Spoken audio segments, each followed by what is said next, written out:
Enfin bref, en tout cas, il y a une personne spirituellement, elle n'était pas assez mature pour comprendre que ça, c'était le bon chemin et que c'était nécessaire pour elle pour pouvoir sortir de, pas sortir, brûler ou faire fondre son masque de glace.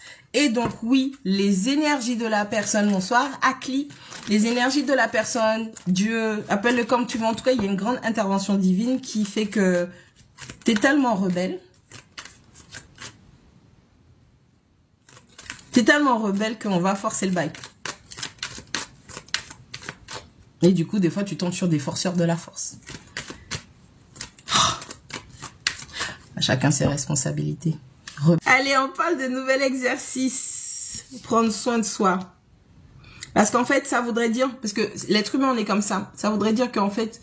on est comme ça, on se matrix. Tu te dis que c'est avec cette personne, tu veux faire ça avec cette personne, tu es destiné à être avec cette personne, tu veux ça dans cette situation, tu veux travailler dans cette entreprise, tu veux tel boulot, ceci et cela.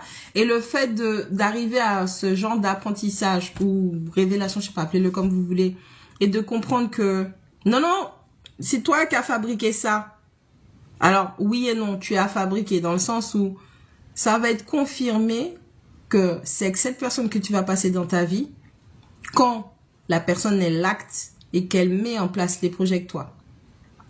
Mais si tu t'es matrixé que c'est l'amour de ta vie, que c'est la personne de ta vie et que la personne te laisse comme un gros caca sur le côté, ça aussi, ton ego il prend un coup et du coup tu as des blessures que tu ne travailles pas et après malheureusement les bons ils payent pour les mauvais parce que tu vas peut-être rencontrer une bonne personne après ou tu vas faire que des mauvais choix parce que tu estimes que tu mérites pas l'amour et toutes les bêtises comme ça.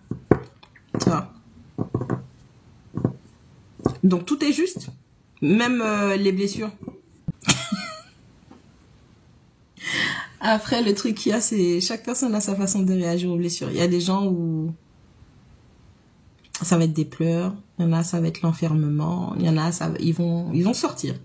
Ils vont kiffer, enfin tu auras l'impression qu'ils kiffent leur vie mais ils sont juste en train de fuir la douleur que ça leur procure. Il y en a c'est tout en même temps. Ah, vas-y, c'est compliqué. Hein. Ce travail de purification, d'épurement et d'éveil, c'est un truc qui est hyper lourd. Hein.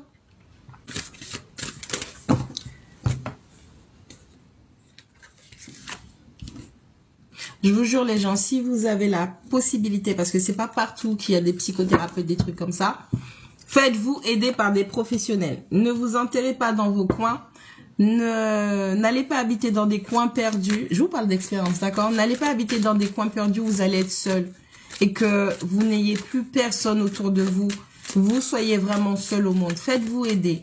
Voyez des professionnels de la santé. Il y a des numéros, ce qu'on appelle des lignes vertes sur Internet pour les gens qui sont en dépression, les gens qui sont en crise, les gens qui n'ont pas de famille, les gens qui se sont seuls, les gens qui ont vécu une séparation. Bref, il y a des psychologues bénévoles qui sont au téléphone. Parlez à des gens. Ne restez pas seul.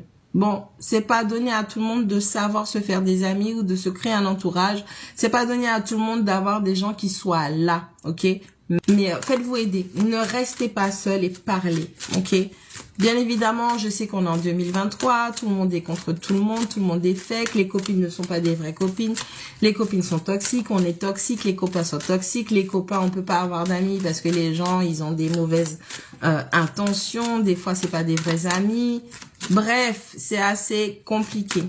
Il y a tout ce qu'il faut pour ne pas être seul. Si vous pouvez pas parler, si vous n'avez pas de famille, frères et sœurs, vous pouvez pas, bien évidemment, vous n'allez pas parler à votre mère de ce genre de difficultés. Il y a des personnes qui peuvent vous écouter. Quand vous sortez de quelque chose qui est très difficile, il y a des gens, ils n'ont pas le choix, ils sont obligés d'être forts, ils ont personne. Et donc, du coup, voilà les dégâts qu'ils ont à réparer.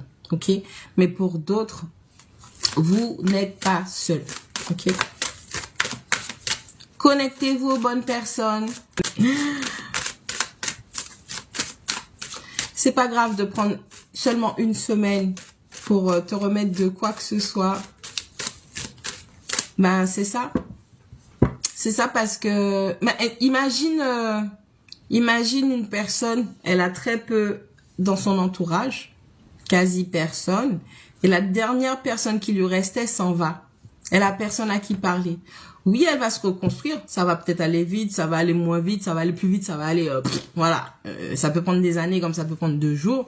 Mais les dégâts intérieurs que cette personne aura à reconstruire, parce qu'il faut reprendre confiance en soi. Parce que c'est bien d'avoir confiance en soi, c'est bien de se valoriser. Mais quand on a des personnes dans notre entourage, on est censé les valoriser, mais elles sont aussi censées nous valoriser.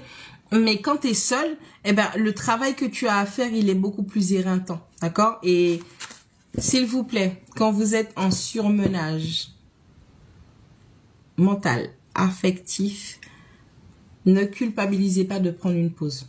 Si vous en ressentez le besoin.